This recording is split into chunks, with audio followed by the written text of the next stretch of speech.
दो काली और तीन गोरी बहू का पहला बच्चा। सुषमा अपने बेटों के सर पर सेहरा सजाते हुए भरी आंखों से उन्हें देखकर कहती है, मेरे दोनों बेटे कितने सुंदर लग रहे हैं।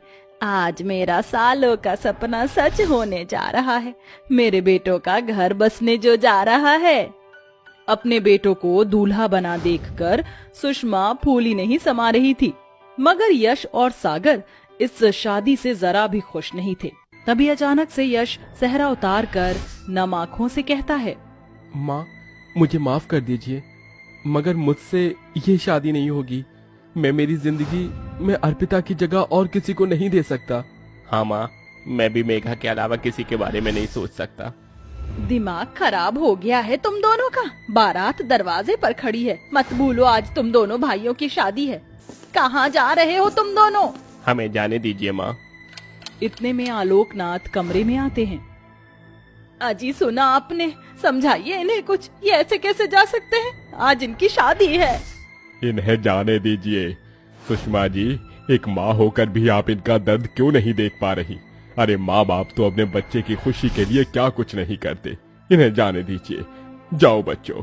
पिता का आशीर्वाद लेकर यश और सागर शादी छोड़कर चले जाते हैं, जिसके बाद सुषमा अपने तीन बेटों निशु, संजय और अनुज की बारात लेकर जाती है और अमीर घर की पल्लवी, तारा और अंजलि को बहू बनाकर ले आती है।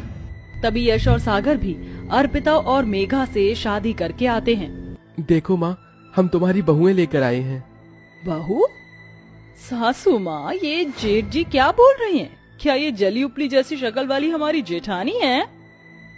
तुम्हें क्या लगता है पल्लवी बहू, इनके कह देने से मैं इन दोनों काली भट्टी को अपनी बहू मान लूंगी? कभी नहीं।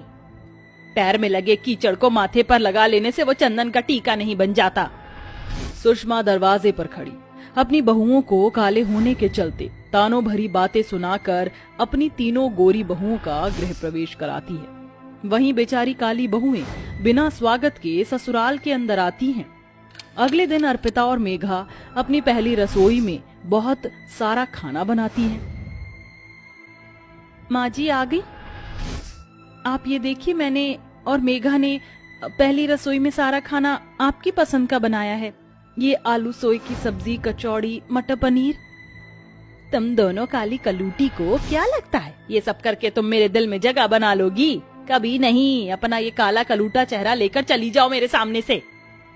काली बहुओं की बेइज्जती होता देखकर सुषमा की तीनों गोरी बहुएं बहुत खुश होती हैं। ऐसे ही समय बीतता है और सुषमा की तीनों गोरी बहुएं प्रेग्नेंट हो जाती हैं। सासू माँ, हम तीनों प्रेग्नेंट हैं, आप दादी बनने वाली हैं। क्या सचमुच मैं दादी बनने वाली हूँ? तुम तीनों सोच भी नहीं सकती कि ये खुशखबरी देकर तुमने मुझे कितनी खुशी दी है। तभी मेघा